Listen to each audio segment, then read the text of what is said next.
Iguodala to Curry, back to Iguodala, up for the layup. Oh, blocked by James. Curry, one-on-one. Irving puts it up. It's good. Kyrie Irving from downtown. The three, steps back, crossover, puts up a three. Rebound James. Second. It's over. It's over. Cleveland is a city of champions once again. The Cavaliers are NBA champions. Cleveland! This is for you! 27 games, 23 victories. Good day, everyone. Welcome to another episode of The Block, the Shot, the Stop with Tim Daniel. I am Kevin Lynch, coming to you right after the Cavs 130-101 shellacking of the Brooklyn Nets. And Tim, you've been idle for as long as you're ever idle for. This is your first Cavs podcast in 9 days. Mm-hmm. So I'm going to give you the floor, man. You give all the takes you want tonight, during the time you missed. Like, you take the floor. Well, it's so funny because, I was out 9 days, although I was working on everything else I work on. My first year in 8 years sans COVID, I missed a shootout. First time I didn't go in 8 years, man. So I tell you what, it's the only day I ever care about college basketball. It's the only day I've missed. Even if it didn't go my team's way, there's nothing like being in the arena that day. But yeah, that went on in my time away. And then they played 3 games while I was off. So I don't feel like I missed a whole lot of time, but I guess, 9 days is a lot of time to not talk about the league. And you and Sky obviously did an NBA Weekly in that time frame. That was really good. Yep. So that was a lot of fun to listen to. But man, going into tonight, so obviously you wonder if the rust is still there after Washington Friday, where the Cavs basically already said it tonight on the broadcast. They did what they had to do to win. Correct. And in this game, it was, Kev, I don't know what looked worse. I don't know if the Nets looked worse or the Nets jerseys looked worse. Those were not attractive uniforms. And I'm sure they have something to do with Brooklyn culture, and that's great. But, and I'm, I'm a very big jersey guy. Not for me. Not for me. It was a tough look. Yeah. I know resident New York Mets fan Donovan Mitchell enjoyed his trip to New York today.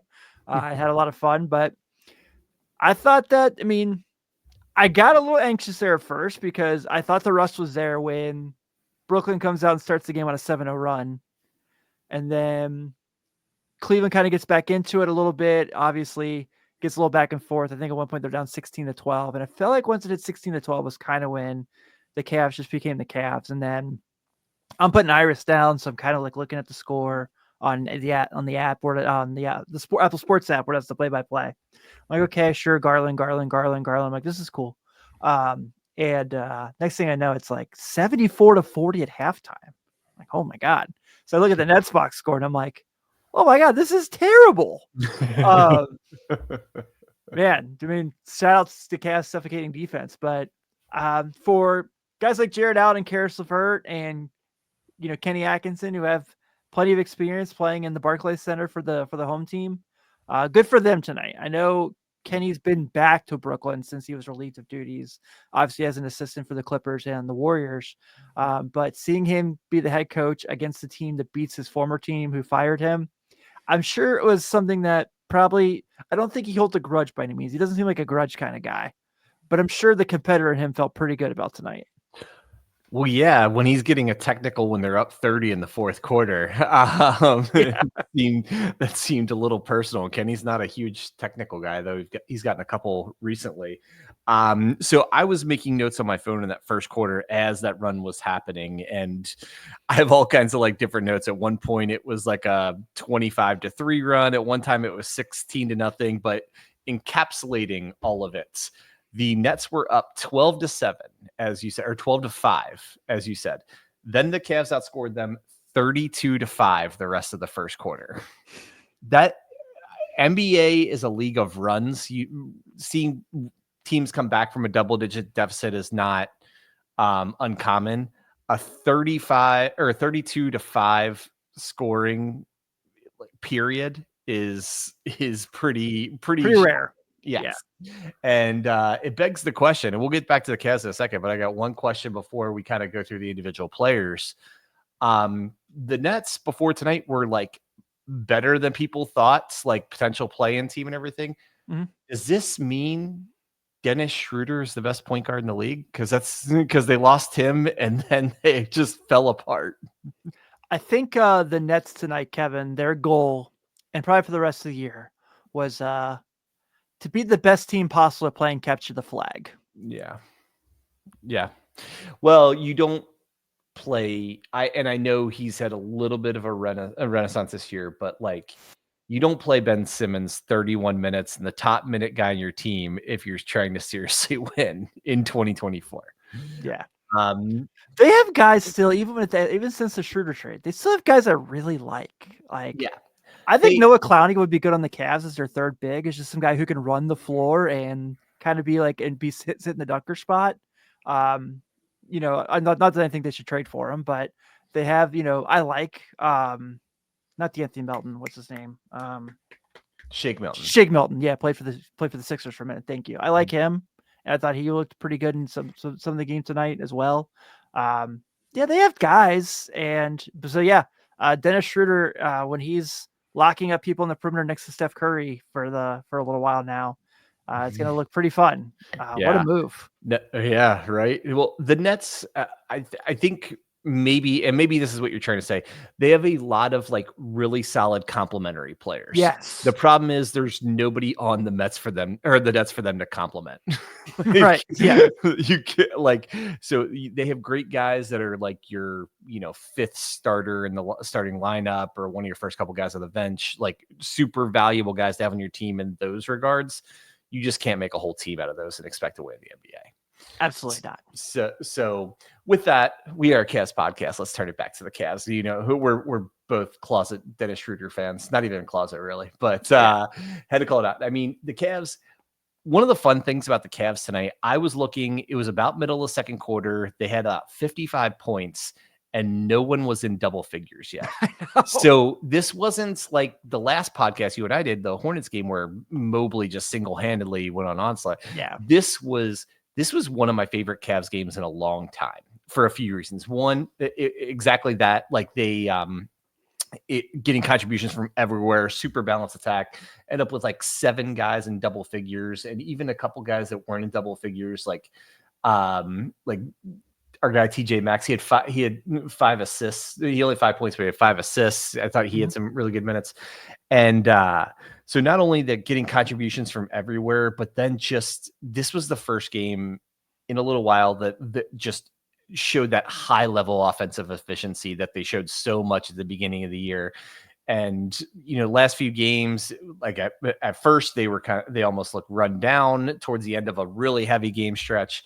Then that Wizards games, as you said, it looked like rust because they go from that to having 5 days off.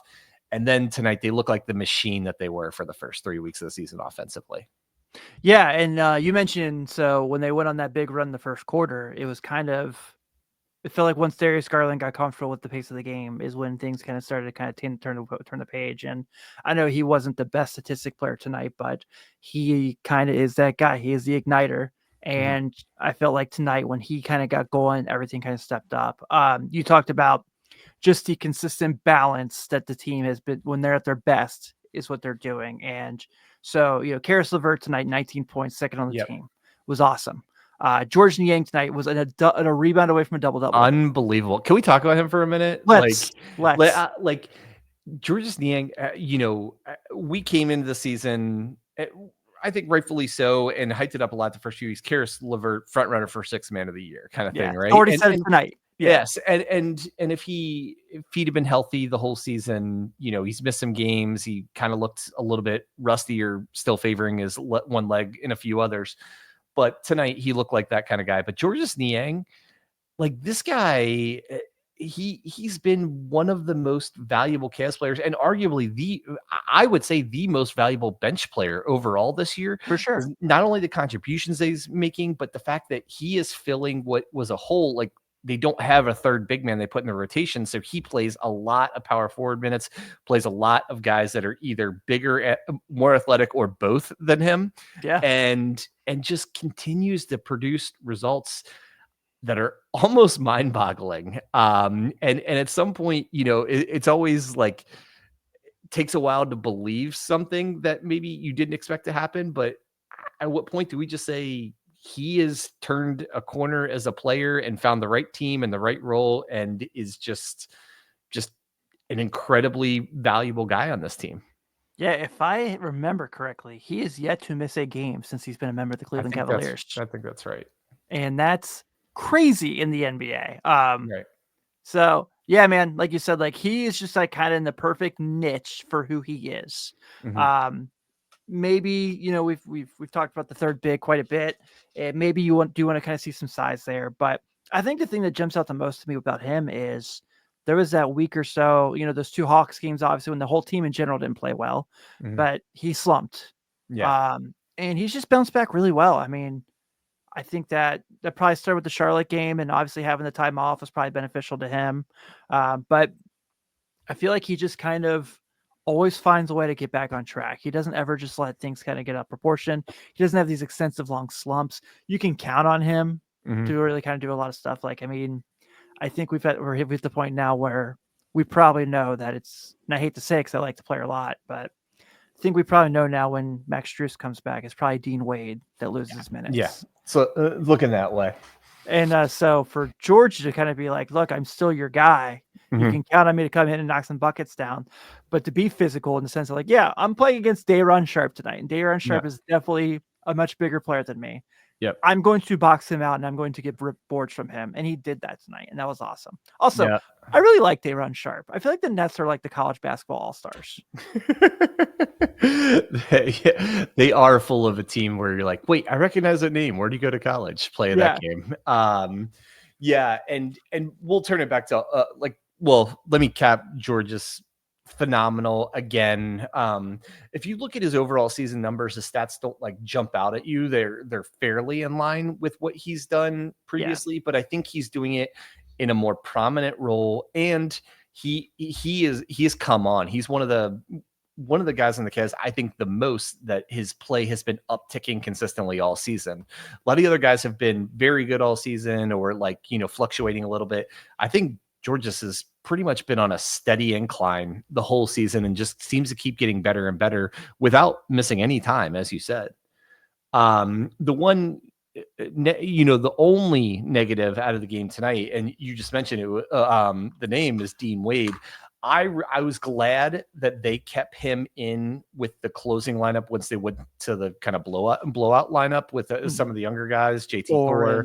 Yeah.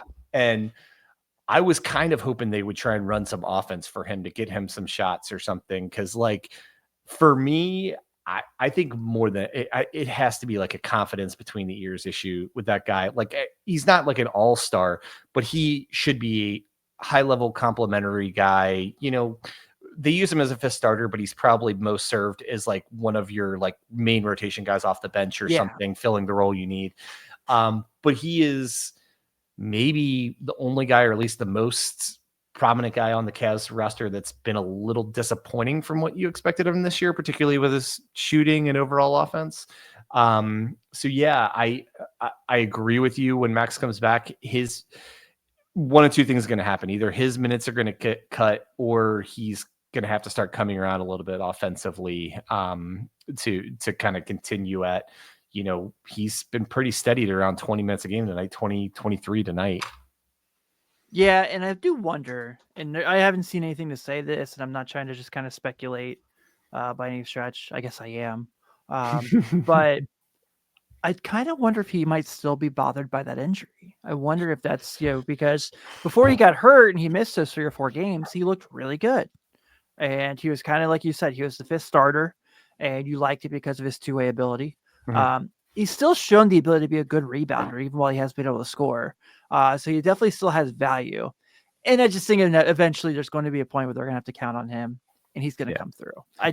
He's that kind of guy. Like you said, it could be injury, it could be between the ears, but I'm not at the point where I understand that, when Max comes back, it's probably him. Yeah. But I don't think that means he's done with the Cavs. No. I don't either. And first of all, you could be right about the still having some injury effects. I do want to state that I think it's a default thing in the NBA when a guy's playing below expectations to say he might have an injury. That's fair. 100% so it's fair. a default thing. And then we're doing it with LeBron for the first time ever this year. Yeah, right. And I really enjoy and have for a long time listening to Ryan Russillo, and his response to that always is like, there's no magical healing power in the world to like the ball in your hands, because you see guys limping around the court, like can barely get back back to the other end of the court. Then all of a sudden they have the ball and they make some sweet move and get to the hoop. Yeah. And so you could be right. Like from without knowing anything about potential injury, it seems like a confidence thing. And I say it's a confidence thing because of the free throw stuff. Yes. He's like a mid-70s career free throw shooter, and he's shooting 40% this year. And that, I don't know if there's really any injury other than a broken hand that would affect your free throw shooting I agree. That much. So I think it's that makes me lean towards it's more of just a confidence issue, a confidence and a rhythm issue. You know, when you're in and out of the lineup, like that certainly can be harder to get a rhythm. But everybody here likes Dean Wade. We do truly believe that he could be a very solid contributor. I think, I hope what happens is we get Max back, his offense starts coming around, and he starts being a super eighth guy off the bench, eighth guy in the rotation, guy, which I think it would be the perfect role for him, kind of floating between two forward spots wherever they need him at. With that, let's talk about like some of the other guys tonight. 7 guys, all 5 starters plus LeVert and Niang that we mentioned in double figures, incredibly balanced. Nobody with more than 21, which is Mobley led him with 21, but just efficiency up and down the roster. Like Mitchell took 14 shots, which is below his average. No one else took more than 10. I mean, just it's so fun when it's like this, and everyone's contributing, everyone's scoring. Like they had 104 points in the first 3 quarters, and then didn't score quite as much in the fourth when it was out of the game was decided. But 104 points in 3 quarters off of like just fantastic shooting. Sorry, I had the shooting numbers here. Yeah, 53% field goals, 40.5% 3-pointers tonight. Made 25 out of 29 free throws. Just everything. Take that every night. Yeah, and now as I said, all 5 starters scored in double figures. Did one of them in particular pop out to you that you, I guess, wanted to talk about? I mean, I always want to talk about Mobley, but I'll not take the low hanging fruit this time, and I'm gonna go to your island where you are the flag bearer and the president of the Isaac Okoro Island. Yes. Thought he was awesome tonight. It might not be as lonely for a while here. No, you're absolutely right. I don't really think it's lonely in general, but I think you're probably going to start looking at building some condos on Isaac Okoro Island. Maybe some townhomes. Luckily, I just moved out of Nashville where they're building condos on top of condos, so I'm well versed in it. Yeah, you might have to look at some HOAs in that area. For sure. But I thought he was tremendous tonight. I thought that he was really good. I mean, he was kind of the guy who guarded DFS majority of the game, and DFS is like their biggest option offensively, and I thought he was really solid against him. But on the other side, offensively, I mean, you talked about this a couple weeks ago where I feel like it's in the NBA, it's so rare that you talk about a guy shooting as his second quality. Isaac Okoro is so good defensively, is in the top 10 in the league in 3-point shooting. Yep. And we don't talk about his 3-point shooting first ever. It's always, oh man, he's guarding the toughest guy every night. And for him to kind of be in that draft that he's in, right? The Edwards, the LaMelo Balls, Tyrese Halliburton, guys like that, for him to kind of really carving a niche and being kind of one of the guys you can say like, hey, I'm adding on to the greatness of that draft has been really awesome, man. And I'm so pumped because he is a very, very likable player, the way he plays. Sure. I think if I have it correct, I do believe him and JT Thor may have been teammates at Auburn. If I have to look again. So that kind of makes this kind of cool too. But yeah, I thought Isaac Okoro tonight, just tremendous play. I agree with you, and kind of going the other way from how we were talking about Dean Wade.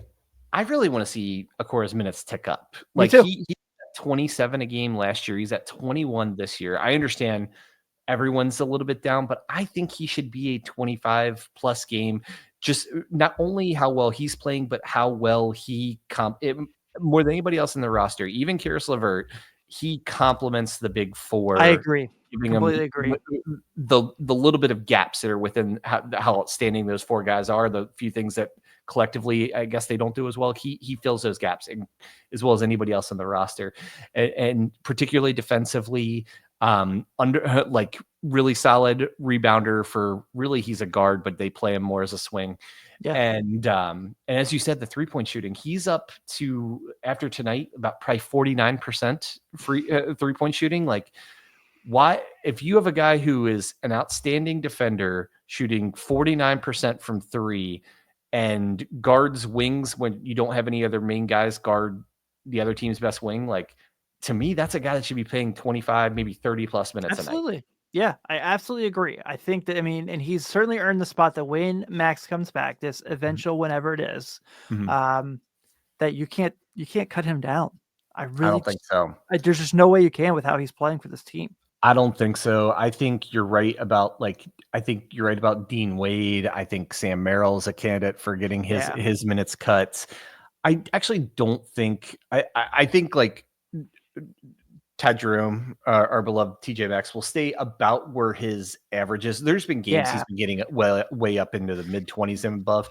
He traditionally plays about 14 to 16 minutes a game. He usually plays the first 7 or 8 minutes of the second quarter and fourth quarter. And I could see him staying in that kind of role. But he's a ball handler too. So of course I see a lot of Max's minutes coming from Dean Wade, Sam Merrill, and then like whoever the 10th or 11th guy is that occasionally gets minutes. A lot of times it's Craig Porter Jr., Jalen Tyson, guys like that, just like don't really get any minutes other than blowouts going forward. But no, I'm with you. I want to talk about of all those guys. I want to talk about Jarrett Allen because we highlighted him Friday night that it was one of his better scoring games in a long time. Like his scoring had declined quite a bit. Like from the first few weeks of the season through the next 4 weeks of the season recently. I mean, he was going from, I think I saw in his first like 11 or 12 games, he was averaging 17 points. In the most recent 12 games, he was averaging like barely 11. I think it was like 11.0 exactly.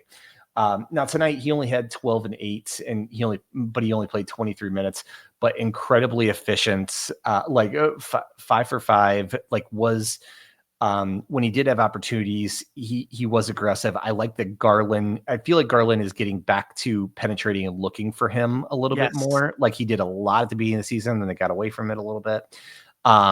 So I just thought, because I feel bad that I gave Jarrett not Jarrett, but like just not just him personally, but just the fact that he was contributing less. I think that was kind of a team-wide issue. The fact that even though the numbers weren't quite what they were Friday, I thought he was like incredibly solid tonight. Yeah, 2 deflections too that led to steals. So I think that's a super underrated part of his game as well. I was going to highlight him as well, and so I'm glad you did. Really, the best 12 and 8 you can ask for in a game like this, and I think that's kind of 12 and 8s don't always look the exact same, right? Right. So the 12 and 8 they got from him tonight was tremendous and terrific for what they needed. You're right. I mean, him kind of just having that ability to not just kind of sit in the dunker spot, but kind of just hover in the area to kind of be ready for those Garland driving dishes, I think is so underrated. Just his ability to slide and just be there and have his hands ready. It's such a nice trait. And he has always had good hands and good footwork and everything. Yeah. I think he has improved his touch, particularly with his left hand in the last season or two, to where he has a really nice, like even tonight, he had a left-handed hook shot that bounced on the rim softly a couple times and fell in, like something like that. Just to have that good of touch as a big man with your offhand is an incredible skill to have. And I think I only highlighted it because I thought there was the Jarrett Allen that the Cavs need and the Cavs could get was a lot more like the first few weeks than the most recent few weeks. And I think if the Cavs are going to be the best team, he's got to play 30 minutes. He's got to be in the 15, 16 plus points, double digit rebounds and playing his, always solid defense protecting the rim. I think that's I think almost Jarrett Allen being at their best is an indicator for the team being at their best. I completely agree, because you know what you're getting from Mitchell and Mobley. You just Yep. know that, when they need to switch it on, they switch it on.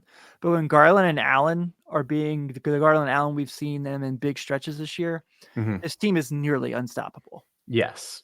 No, for sure. And yeah, I mean, such a fun game tonight. Like we could talk it to death, but honestly, like how much more can you say about a 30-point win where everything really seemed to go right? And I think this is one of those games that you almost wish you had a back-to-back playing again tomorrow or in a couple nights to like keep the rhythm. And unfortunately, because I'm off Friday too. Yeah, yes. So unfortunately, the Cavs got another 4 days off. Not unfortunately for them, just unfortunately for us, because we don't know what to do with ourselves all these days without Cavs basketball. But they play this weekend against the Bucks. Bucks is Friday night. The Sixers is Saturday, I believe. I know it's those two this weekend. And they're going to be playing the Bucks coming off of their, and we're going to end with a little bit of talk about the NBA Cup championship. But the Bucks will be coming off of that, whether they win or lose the championship tomorrow night. It'll be their first game since then, so I feel like there's a possibility they might rest guys on Friday nights. And yeah, I think this weekend is a really good opportunity for the Cavs to get another couple wins and start building momentum again, like they have so many times this season. I agree. And like you said, they're probably going to rest guys. I wonder how much the Bucks took in account to what happened to the Lakers and Pacers last year when after the Cup, they both tanked. Yeah, they both really, really struggled for a couple of weeks there. So I'm really interested to see the dynamic of how that goes. And also, it's a team that's gotten hot. They've played really well for a couple of weeks now. We talked about this a couple weeks ago on Weekly. But it's a team that's kind of putting it back together. It's still not a team I'm very high on. And I just cannot get over the coaching staff. I just feel like the coaching staff is going to find a way to cost them games. Because Giannis right now, with Giannis's efficiency numbers, he should be leaps and bounds the MVP candidate right now, number one. Is the funny thing is Joker might be having his best season from a statistical standpoint and everything, but Giannis is right there. And those two guys have separated themselves from the rest of the league, in my opinion, as far as the production that they're putting up this year. And I mean, this has been a theme the few times we've talked about the Bucks together. I'm a little bit higher on you. I understand your concerns. There's a lot of concerns there, but like, give me Giannis and give me Dame Lillard looking pretty close to the Dame Lillard and I'll figure out the rest, kind of thing is where I am. And I thought they looked really good Saturday against Atlanta. I thought they played great. But it's after those two. It's, I think Chris Middleton's had some good nights since he came back, but I don't trust it. Brooke Lopez has been up and down. We've gone deep on their bench. So it's subpar. Yeah. And by the way, Doc Rivers is their head coach. Oh, for Doc. But yeah, and we'll we'll have some time to talk about Sixers. But since you're not on Friday night, any thoughts on I mean, the Sixers, the big news out of there is Jared McCain was just lost for the year, who's frankly, he's been a vibe. He's been the brightest spot in their pretty doomy season. I was looking, they're actually only 2 games back in the play-in, I think, when I looked a couple days ago. So, the play-in offers a lot of grace to kind of save your season, and at least get a seat at the table come playoff time. But yeah, the Sixers, they, unlike the Bucks, I mean, we talked about maybe 3 weeks of the season, they had the worst 2 records in the league. The Bucks have, at the very least, love them or hate them or whatever you think their prospects are, they've righted the ship. They're now like a top 5 team in the East. And the Sixers really haven't. They've won a couple more games, but it's not any less of a mess than it has been there. And I think that's, barring anything, happening from an injury standpoint or needing to rest guys on the back-to-back, I feel like that game should be a high probability of a Cavs win. Yeah, I did too. I did watch when the Sixers played the Bulls a couple weeks ago, and it was the first game that the big three played together, and I thought they looked really good. That was probably Embiid's best game of the season. The frustrating thing about Joel Embiid is that when he does play, he is insanely good and super gifted. It's just you don't see it enough. And so hope I want to beat. You talked about this with Boston, and I feel the same way. I want to beat the Sixers when Paul George and Joel Embiid and Tyrese Maxey are on the floor. Yeah. And I think that the Cavs are certainly in a good place to do it. I think where the Cavs just have this advantage on these Milwaukee's and Philadelphia's, it's just and we see this all the time. We're seeing this with the Lakers all the time now, is that if you're athletic and long, then these older teams are going to have a lot of trouble with you. And I think that's like where I really like Cleveland in this sense, where I think the only teams I really think they're on the same level as the Cavs are Oklahoma City and Boston. I agree. I agree with the sentiment. I would add in the fact that the Cavs have been so consistent and they're so deep in the rotation. The fact that they can play 10 guys, sometimes 11 guys without much of a fall off because they keep two of the big four in at all times. They have role players that have been such high quality this year. I think that's a big difference, is especially when you have back-to-backs and so many games where they play in like 5 games in 8 nights and stuff like that. If you're going to win a lot of games in tough stretches like that, you have to get contributions from up and down the roster. And my guess is I'd have to look, but the Cavs have gotten contributions from more contributions from their entire roster than probably just about anybody in the NBA. I would say that's fair. Yeah. So with that, we can go ahead and wrap this one up. Before we do, what's your prediction for the NBA Cup tomorrow night? I know I just kind of destroyed them, but I like the Bucks. I do too. I just like how Giannis is playing right now. Yeah. And the Oklahoma City doesn't have Chet still. And don't be wrong, we've talked about this in the past. I love Jalen Williams, but and Jalen Williams is unbelievable defensively. Probably one of the best players to guard Giannis, even with the size differential. But I just feel like the way Giannis is playing right now and what you're getting from Lillard through the cup, I just feel like it's a Bucks win. I do too. I think I often default to the more experienced team in kind of championship situations like this. And the Bucks are, they have a lot of the core guys from their championship, 2-3 years ago. And the Thunder, as talented they are, they're still very young putting it together. I mean, you saw it in the playoffs last year. They were as talented as anybody in the West, and were a little bit deer in the headlights-ish when the playoffs came on and everything. Now they might have learned from that, and they've been spectacular this year, and I wouldn't be shocked at all if they won. But if I had to pick, I would take the Bucks as well, with Giannis having a monster game. Yeah, I think that's a fair sentiment. I want to say one quick thing before we get out of here. Want to make sure we give a quick shout out to Amani Bates making his return to the floor. So he played Saturday for the Charge, his first game all year with his knee injury. Had 10 points. As we all know, Amani Bates is one of those guys who's not afraid to let it fly. So I don't know exactly what the statistical shooting numbers were. I did not see the box score, but I don't know how you feel, Kevin. I was a huge fan of his in high school, and I was very excited when he went to play for Penny Hardaway. Obviously, it did not work out the way any of us thought it would, but I want that kid to do well. I like that kid a lot. Yeah, I mean, I do as well. And, one of the safer bets, no bet's completely safe, but one of the safer bets in the NBA is like betting on talent. And you see this all the time. Like Derek Lively is an example of a guy. He was like the number 1 player in his high school class. Then he went to Duke, and he was just like good, not great kind of thing.